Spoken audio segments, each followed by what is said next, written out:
अस्सलामुअलैकुम, welcome back to my channel Muniza's academy.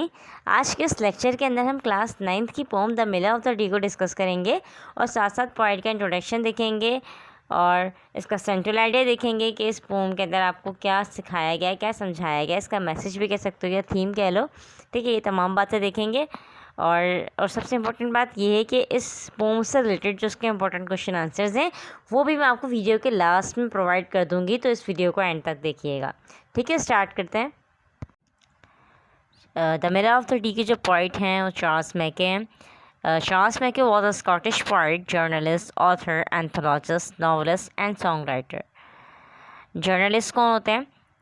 Journalist सहाफ़ी को कहते हैं। ऑथर मुसन्निफ़। एंथोलॉजिस्ट कौन होते हैं? जो एंथोलॉजी करते हैं। अब ये एंथोलॉजी क्या है? यानी कि जो पोम्स की कलेक्शन होती है ना, उसको हम एंथोलॉजी कहते हैं, और जो ये काम करते हैं उनको हम एंथोलॉजिस्ट कहते हैं। नॉवलिस्ट मतलब जो नावल लिखने वाले हैं, एंड सॉन्ग राइटर। और जो इनकी डेट ऑफ बर्थ है वो हमारे पास 27 मार्च 1814 है। ये पर्थ में पैदा हुए, यूनाइटेड किंगडम में पर्थ में पैदा हुए। और जो इनकी डेथ हुई है वो ये 24 दिसंबर 1889 और at the age of 75 years, यानी 75 ईयर्स तक ये ज़िंदा रहे थे। और यूनाइटेड किंगडम के अंदर लंदन में जो है वो इनकी डेथ हुई थी। तो ये छोटा सा इंट्रोडक्शन हमने पोइट के बारे में भी देख लिया कि ये एक स्कॉटिश पोइट है। ये बात आपने याद रखनी है लाजमी। ये छोटी छोटी बातें हैं, ये भी आपने याद रखनी, लेकिन ये बात तो याद ही होना चाहिए कि स्कॉटिश पोइट है। ज़्यादातर ये क्वेश्चन पेपर में आता है कि वो जो पोइट हैं वो कौन से पोइट है, यानी वो इंग्लिश हैं, अमेरिकन है, स्कॉटिश हैं। ये तमाम बातें ये तो लाजमी याद रखनी है अपने पास, इसलिए मैंने इस पर हाईलाइट करा हुआ है। यानी आपको बार बार बता रही हूँ मैं कि स्कॉटिश पोइट लाजमी याद रखें, और जो डेट ऑफ बर्थ है ये भी चीज़ ये भी याद रखें, और डेट ऑफ डेथ भी याद रखिएगा। The miller of the D. Miller मतलब चक्की चलाने वाला, और डी यहाँ पे एक रिवर का नेम है इंग्लैंड के अंदर जो मौजूद है ना, river, the river D. England के अंदर मौजूद है, ये रिवर का नाम है। तो इस पोम की मीनिंग क्या हुई? दरिया डी के चक्की चलाने वाला। और ये पोम चार्ल्स मैके ने लिखी है, इसका इंट्रोडक्शन हम पढ़ चुके हैं। There dwelt a miller hale and bold. Dwelt मतलब लिव, यानी कि रहना, और ये वर्ब की सेकंड फॉर्म है। इसकी फर्स्ट फॉर्म होती है ड्वेल। मिलर मतलब चक्की चलाने वाला, हेल मतलब हेल्दी, बोल्ड बहादुर। एक मिलर रहता था जो कि हेल्दी था और बहादुर था। बिसाइड द रिवर डी, दरिया डी के बराबर में। He work and sang from morn to night. Work मतलब काम करता था, सैंग मतलब गाता रहता था। फ्रॉम मॉर्न टू नाइट मतलब सुबह से रात तक। मॉर्न मतलब होता है सुबह। वो काम करता था और सुबह से रात तक गाता रहता था। नो लार्क मोर ब्लीथ दैन ही। लार्क मतलब होता है बर्ड, यानी कि परिंदा। ठीक है, और ब्लीथ मतलब होता है हैप्पी या ग्लैड, यानी कि कोई परिंदा भी इतना खुश नहीं था जितना कि वो था, यानी वो परिंदे से भी ज़्यादा खुश था। And thus the burden of his song forever used to be, I envy nobody, no not I, and nobody envies me. क्या कह रहे हैं? And this the burden of his song मतलब burden मतलब क्या होता है? यहाँ burden का मतलब बोझ नहीं, बल्कि burden का मतलब है स्टैंजा। वो अपना जो भी नगमा गाता था उसके अंदर इस स्टैंजा को इस्तेमाल करता था। लिखा हुआ forever used to be, हमेशा इस्तेमाल करता था। I envy nobody, no not I, and nobody envies me. क्या कि मैं किसी से हसद नहीं करता, नहीं मैं नहीं करता। No not I, and nobody envies me, और कोई मुझसे हसद नहीं करता। यानी कि जो लाइन है ये वो अपने हर स्टैंजा के अंदर इस्तेमाल करता था। ठीक है, अपना हर स्टैंजा के अंदर इस लाइन को लिखता था। क्या भाई, इसका मतलब क्या हुआ कि मैं किसी से हसद नहीं करता, नहीं मैं नहीं करता, और कोई मुझसे हसद नहीं करता। तो ये अपनी जो लाइन है वो अपने हर स्टैंजा के अंदर सॉन्ग के लिखता था। अब ये स्टैंजा क्या होता है? जैसे आप चैप्टर्स पढ़ते हैं तो चैप्टर्स के अंदर आप जो है पैराग्राफ पढ़ते हैं ना, इस तरीके से पोम्स के अंदर पैराग्राफ नहीं होते बल्कि स्टैंजास होते हैं। ठीक है, इसके अंदर देखो 4 स्टैंजास हैं। अभी आपको इस पेज पर 2 स्टैंजास नज़र आ रहे हैं, बाकी टोटल इस पोम के अंदर 4 स्टैंजास है जो कि नेक्स्ट पेज पर हैं। अभी जो सेकंड स्टैंजा है ना, इसको पढ़ने से पहले हम थोड़ी सी स्टोरी समझ लेते हैं ताकि आपको ये इजीली समझ में आ जाए। अब यहाँ एक कैरेक्टर आएगा किंग हॉल। ये जो किंग हॉल है ये इंग्लैंड का बादशाह है, और यहाँ पे जो मिलर है ये भी इंग्लैंड के अंदर ही रहता है। अब मिलर चूँकि चक्की चलाता है तो ये गरीब है, बहुत ज़्यादा गरीब है, और जो किंग हॉल है ज़ाहिर है किंग है, बादशाह है, तो ये अमीर है। तो ये जो मिलर है ये जो गाना गाता रहता है, I invite nobody, no not I and nobody invites me, मैं किसी से हसद नहीं करता, नहीं मैं नहीं करता और कोई मुझसे हसद नहीं करता। तो किंग हॉल उससे कहता है कि तुम ये बात गलत कहते हो या गलत गाते हो, क्योंकि किंग हॉल उससे हसद करता है। वजह ये है कि किंग ये जो है ना वो इतना खुश नहीं है जितना कि मिलर खुश है। आपने फर्स्ट स्टैंजा के अंदर ये डिस्कस किया था, यानी हमने पढ़ा था कि मिलर जो है वो बहुत खुश रहता है। नो लार्क मोर ब्लीड दैन ही, यानी कि कोई परिंदा भी इतना खुश नहीं था जितना कि वो था, यानी इतना ज़्यादा मिलर खुश रहता था, जिससे किंग जो है वो जलता था, हसद करता था कि मैं एक किंग या बादशाह होकर जो है वो इतना खुश नहीं हूँ जितना कि ये खुश है। तो आखिर क्या वजह है इस चीज़ की? तो ये जो ना किंग को ये वाली बात बड़ी परेशान करती है। तो अब हम इस स्टैंजा को पढ़ेंगे ताकि आपको ईज़िली समझ में आ जाए। Thou art wrong my friend, said old King Hall. Thou art मतलब you are। अब ये जो you are है ना ये फॉर्मल वे में हम इस्तेमाल करते हैं, लेकिन thou art हम इनफॉर्मल वे में इस्तेमाल करते हैं। क्यों? क्योंकि you are की मीनिंग आप क्या निकालते हो, आप हैं या तुम हो, इस तरह से। लेकिन thou art की मीनिंग हम निकालते हैं तू है, ठीक है। तो आप देखें इनफॉर्मल वे है, हम किसी भी बड़े को या फॉर्मल वे में हम कभी भी तू करके बात नहीं करते, ठीक है ना। तो यहाँ पर इनफॉर्मल वे में इस्तेमाल हुआ है। शायरी के तर्ज शायरी में इनफॉर्मल वे ही इस्तेमाल होता है, यानी कि तू, तेरी, इस तरह की शायरी ही होती है उर्दू में भी अगर आप देखें तो। इसलिए यहाँ पर इस्तेमाल हुआ है दाव आर्ट, यानी कि तू है। तू गलत है मेरे दोस्त, सैड ओल्ड किंग हॉल, बूढ़े किंग हॉल ने कहा। Thou art wrong as wrong can be, तो उतना ही गलत है जितना कि कोई गलत हो सकता है।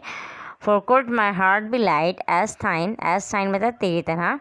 फॉर मतलब, फॉर का मतलब होता है क्योंकि मेरा दिल भी हल्का हो सकता है तेरी तरह। I would gladly change with the, मैं खुशी से तब्दील करना चाहूँगा तेरे दिल के साथ। क्यों वो कह रहा है? क्योंकि जो मिलर है ना उसका दिल बहुत हल्का है। हल्का से मुराद ये है कि कोई टेंशन नहीं है उसके बाद, वो हमेशा खुश रहता है, उसका दिल जो है वो बहुत हल्का है। और जिस तरह अगर हम उसकी बात करें, किंग की बात करें, तो वो बहुत परेशान है, बहुत दिल भारी भारी उसका है। तो वो चाहता है कि वो मिलर के दिल के साथ अपना दिल तब्दील कर ले, यानी उसके जैसा हो जाए उसका दिल, ठीक है। And tell me now what makes thee sing, और मुझे तू बताइए तू क्या गाता रहता है। With voice so loud and free, बहुत तेज़ आवाज़ के साथ, और एंड फ्री मतलब आज़ाद होकर। While I am sad, while जबकि मैं उदास हूँ। तो आई एम द किंग, हालांकि अगरचे मैं किंग हूँ। बिसाइड द रिवर डी के बराबर में। तो समझ में आई इसमें किंग जो है वो क्या बात कर रहा है। ये हमारा सेकंड स्टैंजा है। अब हम थर्ड स्टैंजा की तरफ जाएंगे। The Miller smile and डॉफ his cap, Miller मुस्कुराता है, एंड डॉफ हिज कैप मतलब अपनी टोपी उतारता है। डॉफ मतलब होता है पुट ऑफ, ठीक है, यानी कि उतारना, टोपी उतारना। वो अपनी टोपी उतारता है और स्माइल करता है। I earn my bread quoth he, earn मतलब आई अर्न माई ब्रेड से मुराद यहाँ पे क्या है कि मैं अपनी रोज़ी कमाता हूँ। कॉट ही मतलब उसने कहा कि मैं अपनी रोज़ी कमाता हूँ। आई लव माई वाइफ, मैं अपनी बीवी से मोहब्बत करता हूँ। आई लव माई फ्रेंड, मैं अपने दोस्त से मोहब्बत करता हूँ। आई लव माई चिल्ड्रन 3, और मैं अपने 3 बच्चों से मोहब्बत करता हूँ। अब यहाँ पे बात पता है क्या है, यहाँ पे वो खुश क्यों रहता है? क्योंकि वो अपनी फैमिली से मोहब्बत करता है, ठीक है। ये बात यहाँ पे बहुत अहम यहाँ पे बताई गई है कि मिलर क्यों खुश है, क्योंकि वो अपनी पूरी फैमिली से मोहब्बत करता है। आई ऑफ नो पैनी आई कैन नॉट पे, ऑफ मतलब उधार लेना, मैं किससे एक पैनी भी उधार नहीं लेता, यानी कुछ इतने से भी एक पैनी तक, यानी एक पैसा कुछ भी उधार नहीं लेता। आई कैन नॉट पे जो कि मैं अदा नहीं कर सकता। आई थैंक द रिवर डी, मैं रिवर डी का शुक्रिया अदा करता हूँ, दरिया डी का। दैट टर्न्स द मिल, जो कि मेरी चक्की को घुमाता है। डेट ग्राइंड्स द कॉर्न, जो जिसकी वजह से मेरी जो अनाज जो है वो पिसता है। चक्की घूमेगी तो अनाज पिसेगा ना। ग्राइंड जो है, ग्राइंड मतलब होता है पीसना, और इसकी सेकंड फॉर्म क्या होती है? ग्राउंड। अच्छा, to feed my babes and me, जो कि मुझे खिलाता है और मेरे बच्चों को। टू फीड्स माई बेब मतलब मेरे बच्चों को और मुझे। ये थर्ड स्टैंजा हो गया हमारा, ठीक है। अब हम फोर्थ स्टैंजा की तरफ जाएंगे। Good friend sad hall and say awhile, good friend अच्छे दोस्त, सैड हॉल किंग हॉल ने उससे कहा अच्छे दोस्त, एंड साय अवाइल और आहें भरी। Farewell and happy B, farewell मतलब अलविदा, एंड हैप्पी बी खुश रहो। फेयरवेल पार्टी वगैरह होती है ना स्कूल के अंदर, उसका मतलब होता है अलविदा, ठीक है, फेयरवेल। बट से नो मोर, लेकिन दोबारा मत कहना इफ़ दाउ डस से टू, दाउ डस मतलब यू डू, अगर जो तुम सच कहते हो दोबारा मत कहना। डैट नो मैन इनवाइस दी, कि कोई तुमसे हसद नहीं करता। दाई मैली cap is worth my crown, ये जो तुम्हारी मैली कैप से मुराद क्या है, डर्टी कैप, ठीक है, जो मिलर पहनता था उसके ऊपर बहुत सारी डस्ट और आटा वगैरह और बहुत सारी चीज़ें, मतलब डस्ट वगैरह लगी हुई होती थी, तो वो जो डर्टी कैप थी उसको कह रहा है कि तुम्हारा ये जो कैप है ये मेरे क्राउन से, यानी जो मेरा ताज है इससे ज़्यादा कीमती है। दाई मिल्क माई किंगडम फीस, और जो तुम्हारी चक्की है उसकी जो कीमत है वो मेरी सल्तनत के बराबर है, यानी मेरी पूरी सल्तनत की जो फ़ीस होगी उतनी ही तुम्हारे इस चक्की की कॉस्ट है। Such men as thou are England proud, तेरे जैसे आदमी पर इंग्लैंड फ़ख्र करता है। फ़ख्र इंग्लिस्तान है तू, इंग्लैंड बोस मतलब फ़ख्र करना, बोस मतलब फ़ख्र करना, इंग्लैंड फ़ख्र करता है। ओ मिल ऑफ द डी, ए चक्की चलाने वाले दरिया डी के। तो इस पोम की जो थीम है, ये सेंट्रल आइडिया है या इसका जो मैसेज है वो क्या है, इस पोम के अंदर हमें समझाया जाता है कि जो खुशी है ना इंसान की खुशी का ताल्लुक पैसों से नहीं है। इस पोम के अंदर हमें ये सिखाया जा रहा है।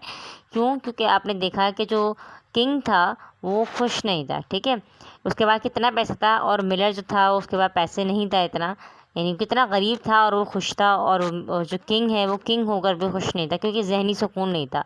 यहाँ खुशी से बात दरअसल ये है कि खुशी से मुराद ये है कि जहनी सुकून नहीं था, ठीक है, और जो मिलर था उसके बाद जहनी सुकून था, यानी कि वो खुश होकर अपना काम करता था, तो कोई टेंशन नहीं, बिल्कुल फ्री होकर, आज़ाद होकर बिल्कुल अपना काम करता था, और अपने बीवी बच्चों से मोहब्बत करता था। ये तमाम चीज़ें हमने देखी कि मिलर क्यों खुश रहता था।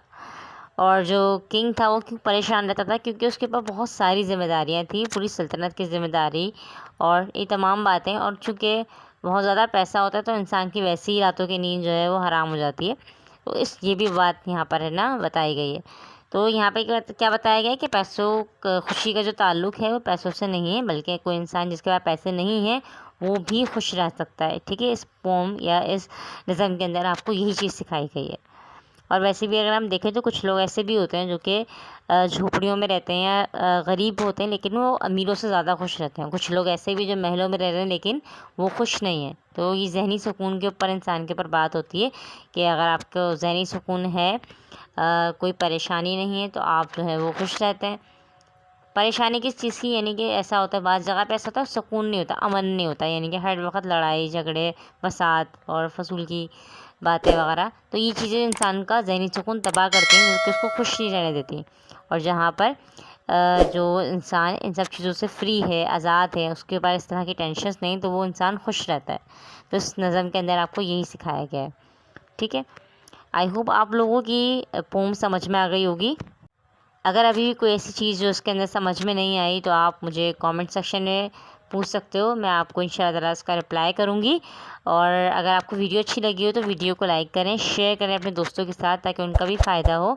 और चैनल को सब्सक्राइब करें।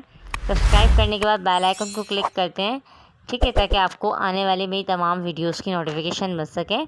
तो मिलते हैं अपनी नेक्स्ट वीडियो में, जब तक के लिए अल्लाह हाफ़िज़।